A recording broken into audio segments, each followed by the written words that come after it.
надо избрать рабочий президиум съезда. Предлагается ведение съезда поручить председателю Совета старейшин и первому заместителю председателя Воронину Петру Ивановичу.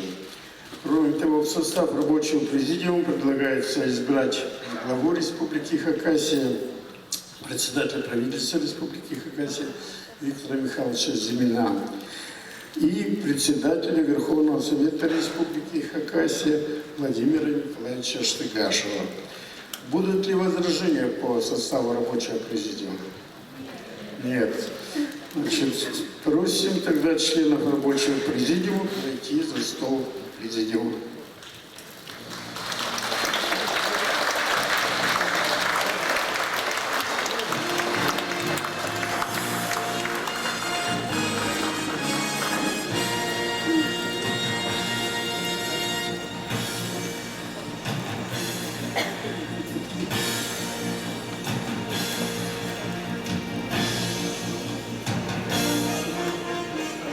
Слово для приветствия предоставляется главе Республики Хакасия, председателю правительства Республики Хакасия Виктору Михайловичу Зимину.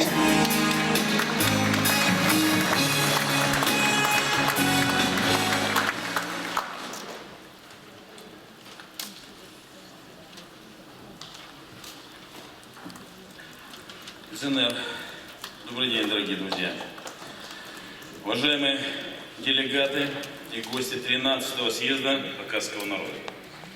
Рад приветствовать вас на столь значимом общественно-политическом событии в жизни Республики Хакасия.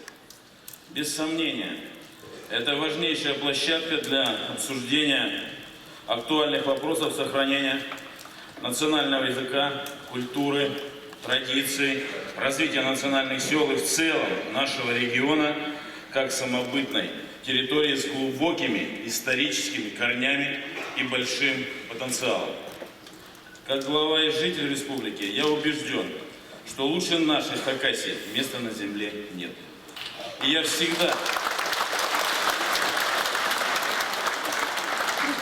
подчеркиваю и отстаиваю наше право на статус особенной территории, потому что, несмотря на небольшую численность коренного населения, лишь 12% от общего числа жителей республики, именно национальная культура, язык, традиции, характер хакасского народа привлекает к нам внимание, вызывает неподдельный интерес со стороны других регионов и даже стран, заставляет нас самих по-настоящему гордиться своей малой родиной. Один из ярких примеров – Международный форум по историко-культурному наследию. Первый раз мы провели его в 2011 году, как раз в год проведения 12-го съезда хакасского народа. Мероприятие сразу же стало ярким событием общероссийского уровня.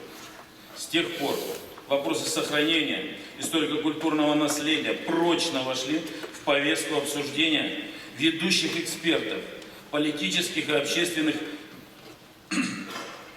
деятелей Сибири и России в целом. Кстати, распоряжением правительства России от 19 августа 2014 года глава республики был включен в состав комиссии Российской Федерации по делам ЮНЕСКО. 25 апреля в Москве состоится очередное заседание, на котором я буду присутствовать.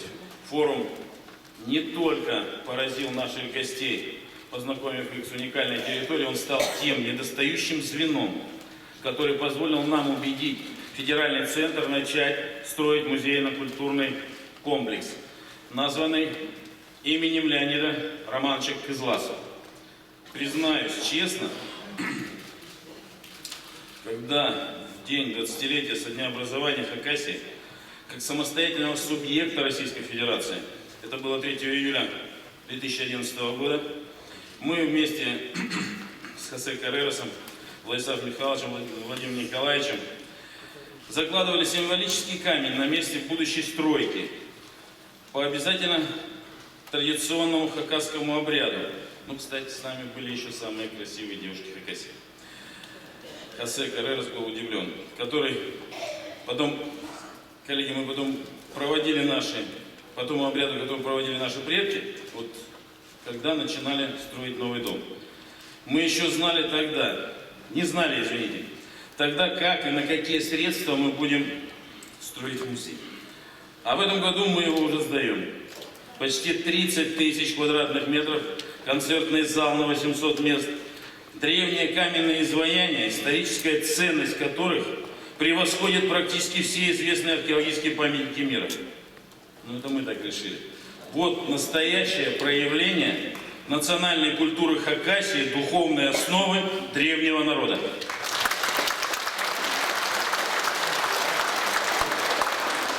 За минувшие 5 лет хакасская культура, самобытная хакасская культура вышла на новый этап развития. Наши лучшие творческие коллективы стали открытием целого ряда международных культурных мероприятий. Нашим артистам рукоплескали в Лондоне, в Каннах, в Венеции, на любом деловом или культурном форуме, где наряду с делегацией от республики участвуют наши артисты. Это фольклорный ансамбль «Ульгер», или танцевальный ансамбль «Кунцузы», или театр «Мод Алтыр», или театр кукол «Сказка». Зрители встречают их на ура. Я сам видел это много раз, слышал восторженные отзывы известных в стране людей.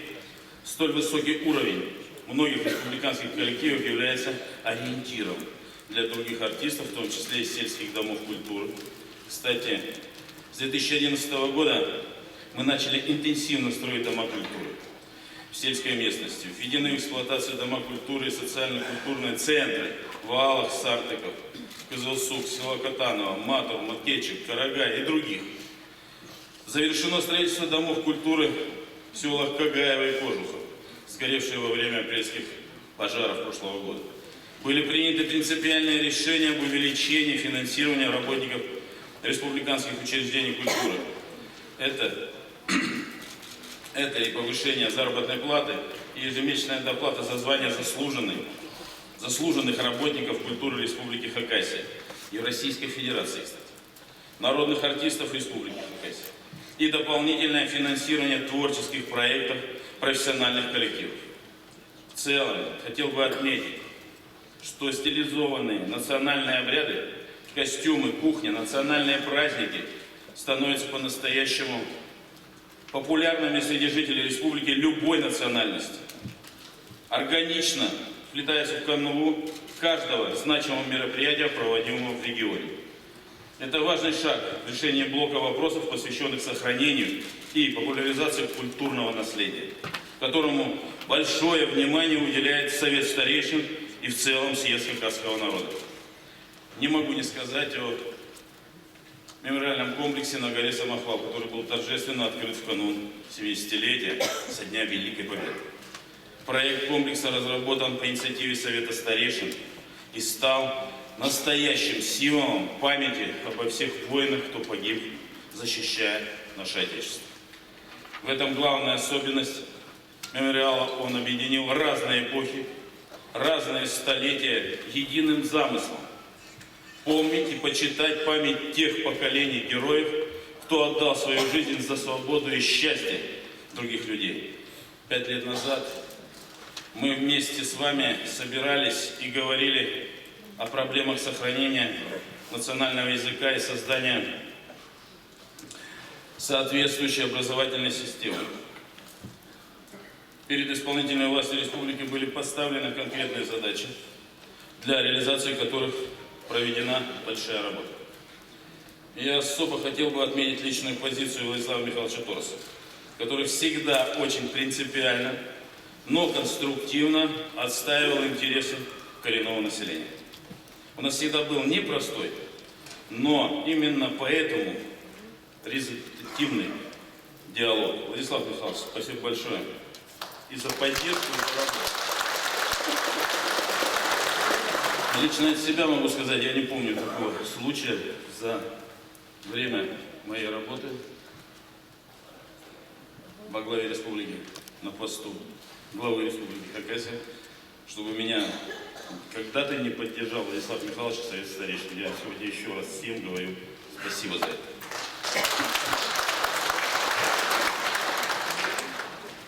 Александр Михайлович, ваша многолетняя деятельность направлена на социально-экономическое развитие Хакасии, укрепление межнационального согласия и стабильности в республике заслуживает самых теплых слов благодарности. Но этого мало. Я подписал ходатайство перед президентом России и представителем правительства России о награждении Александра Михайловича высокой государственной наградой, орденом Дружбы. Уверен, положительное решение будет принято в самое ближайшее время.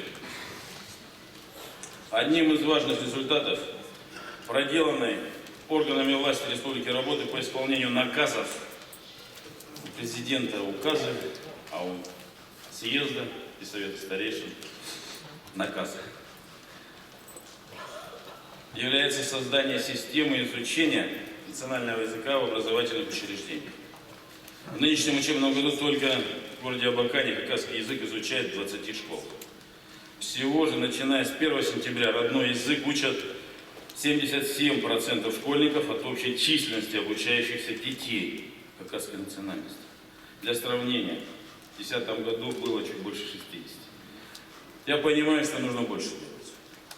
Для координации работы образовательных учреждений, куда также входят детские сады, в Министерстве образования и науки Республики 2 года назад образован сектор национального и поликультурного образования. Сегодня он расширен до полноценного отдела. Важным звеном в системе подготовки профессиональных кадров для преподавания хакасского языка остается Хакасский государственный университет. Конечно, жизнь внесла свои коррективы в структуру университета, особенно в части Института Саяно-Алтайской тюркологии. Со многими из вас мы в свое время достаточно эмоционально обсуждали эту тему. Сегодня научно-исследовательский институт гуманитарных исследований и Саяно-Алтайской тюркологии восстановлен в структуре Хакасского государственного университета. Он готовит профессиональные кадры высшей квалификации, докторов наук по хакасской филологии и теории языка.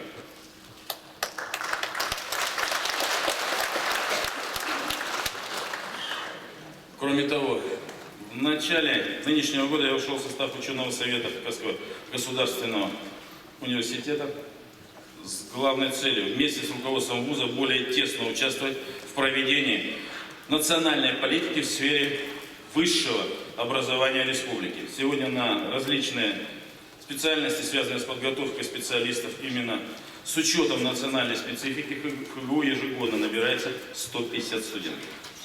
Это хакасский язык и литература, национальное декоративно-прикладное творчество, национальные инструменты, этнокультурный туризм и другие. Кстати, будущие учителя хакасского языка и литературы получают ежемесячную доплату к стипендии из республиканского бюджета в размере 2000 рублей. Следующая большая совместная задача — обеспечить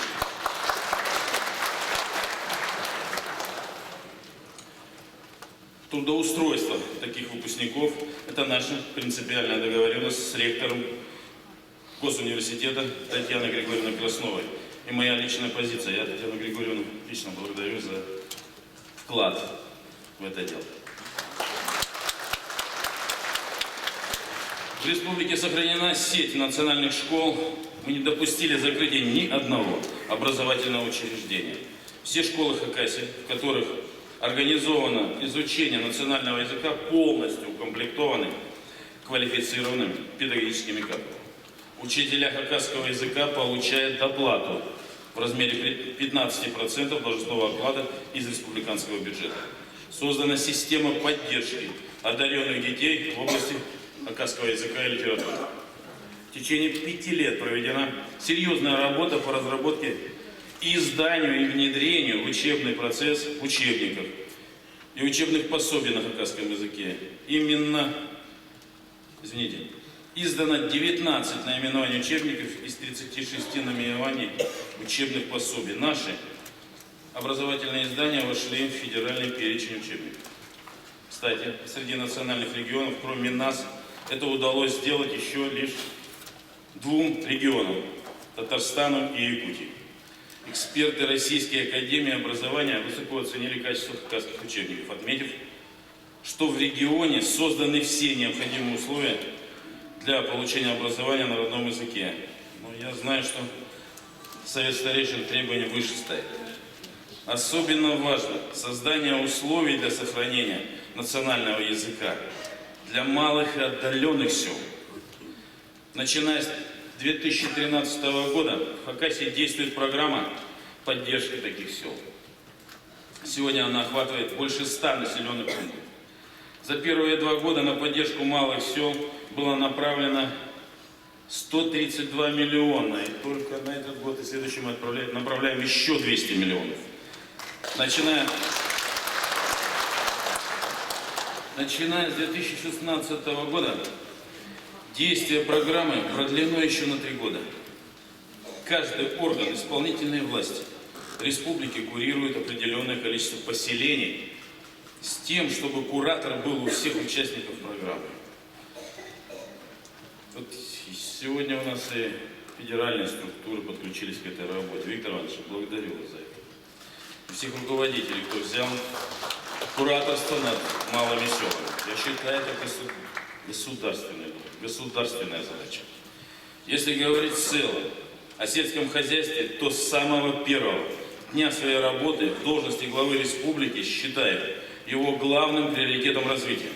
Поэтому хочу еще раз подчеркнуть, что несмотря на все сложности, поддержка сельхозтоваропроизводителей сокращена не будет. Изменения возможны только в сторону увеличения бюджета для села. Не для того мы за 7 лет... Хлопайте пока. Спасибо. Не для того мы за 7 лет потратили на отрасль почти, дорогие земляки, 7 миллиардов рублей. И в разы увеличили показатели в животноводстве, растениеводстве, рыбоводстве, объеме обработки пахотных земель, чтобы снижать темпы развития. Только вперед другого пути у нас нет. Очень важный блок, о котором я также хочу сказать, это охрана окружающей среды. При развитии промышленных производств и добычи полезных ископаемых. Знаю, какое значение эти вопросы имеют для жителей наших национальных сел в ряде районов республики. Это абсолютно правильная позиция граждан, которые любят свою землю и хотят жить в комфортных условиях и в комфортной среде. Поддерживаю это в полной мере. Но при этом важно отметить, что экономика Хакасии значительно зависит от промышленности, в том числе угольной. Это доходы в бюджет, которых нам сегодня очень не хватает. Несмотря на то, что мы серьезно увеличили свой бюджет, а практически больше, чем в 2 раза.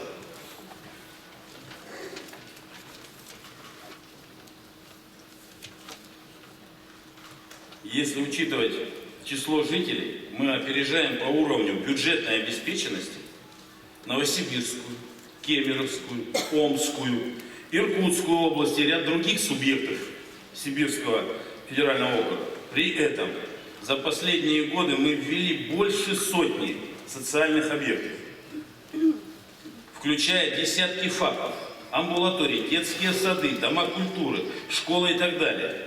Мы только ребятишек в пределах, наверное, 9 тысяч отправили в детские сады на новые места. Сколько мы школ? Мы откапиталили практически все школы, мы откапиталили практически все районные больницы. Мы затратили очень много ресурсов. Конечно, нужны деньги. Но представьте, что такое один детский садик. 200 в среднем миллионов рублей нужно вложить в строительство, и потом каждый год еще на содержание 20 миллионов. Каждого учреждения.